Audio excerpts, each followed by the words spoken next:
Welcome to London. Welcome to the ECS European region. I'm joined by Dan. I'm also joined by Janko. Janko, how are you today? I'm great, James. I'm so happy that you're back here because that means I don't have to cast again. I was still going to say cast with Dan, but I mean, did you enjoy it though? You did a lot of casting yesterday. There were some good people who enjoyed it. There's a post about you on Reddit at the moment. I mean, it's fun to do it, to change things up a little bit, but sometimes the quality of Counter-Strike isn't really at its highest, so not much for me to talk about. But yeah, it's fun. It's fun times. Dan, you having a good time, having a good day? It's a day, James. It's actually this is actually not a redundant question because like we never meet and say, I don't ever ask you how you are. I don't ask you how you are. It's small talk. Maybe James. I don't care.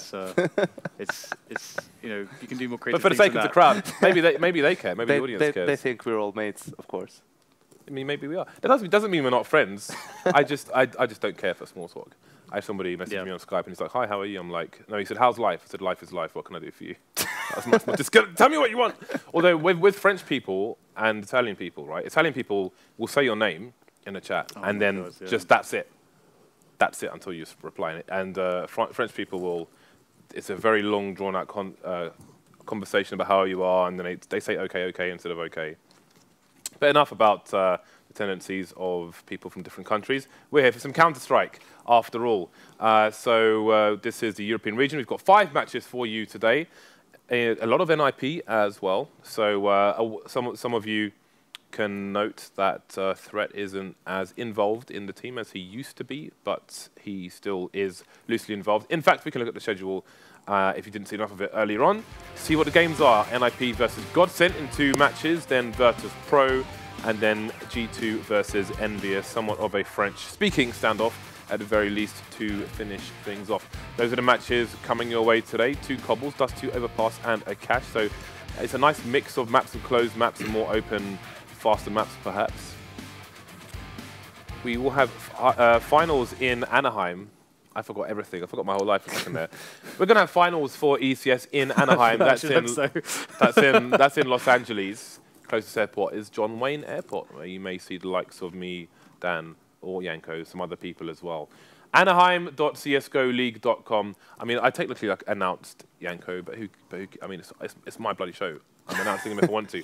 So you can find some tickets here. Students go for free, at least most of you do, if you're fast enough. So make sure you sign up if you are going to be in the region, or if you're a super fan and you've got the money to fly out there, then definitely do that. 2 days in this live convention center, then 1 day, the first day, will be in a closed environment, getting the matches out of the way. So we can look at the leaderboard now and see how the teams in Europe are doing at the moment. Dignitas have not had a great start at all. Obviously, they've had recent success. NIP down at the bottom, but again, they've got 4 matches today. They haven't played that many. They've played a third of what Fnatic have played, for example, so we can't read too much into the 3 points they have at the moment. Yeah, they could go top 4 today. If they win all their games, then they can just get top 4 straight away with a 5-3 at our scoreline. But yeah, it's a bit weird. I think Dignitas are kind of screwed with the 4-8. I think 8 losses. I think 7 losses is you can maybe still make it through if you, but you need the tiebreaker situations. You could round difference and so on and so forth. But yeah, I don't think Dignitas are having a good time here.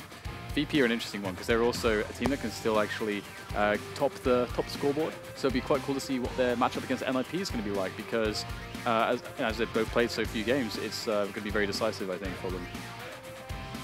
G2, just 2 games played as well. There's lots. I think you can't really predict how the top half of the table is going to look once all is said and done. Yeah, no team has been dominant so far, and I don't think anyone will. Like Cloud9 is in the was in the NA part of the league, so might be a situation where we have a bunch of tiebreakers coming into the end of the online part. Love tiebreakers.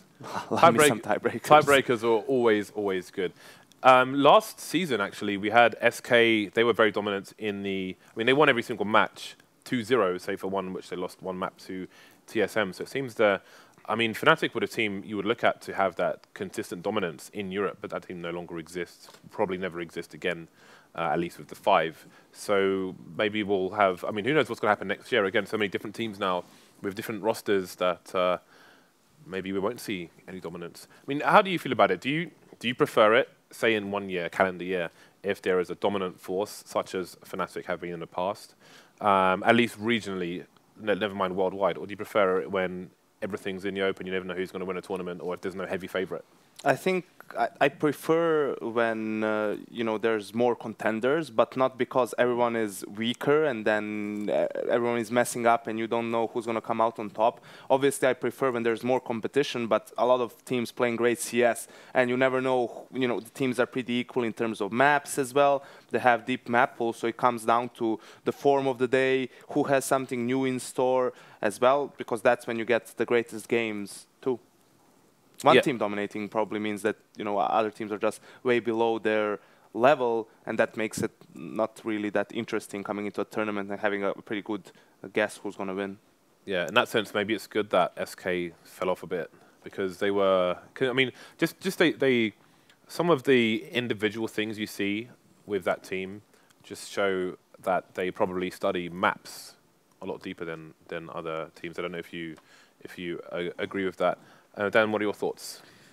I like it when I sometimes like when you have a very dominant team, just because it's interesting if they can do it better than other teams before them in their streak of dominance, because there's loads of different factors. Firstly, everybody's watching you, so they have to find a solution to being too predictable. They have to find a solution to the mental aspect, where they're going to be in all these tournaments. The pressure's always going to be on them to retain the title, and then also that championship level, does it actually make them play better? There's lots of studying of that team and all the things that they have to deal with, which I think is very interesting, as well as other teams trying to find the right solution to defeat them, and what they're going to try this time. Where is the weakness going to be? Just that magnifying glass that's always on that team is an interesting thing, I think.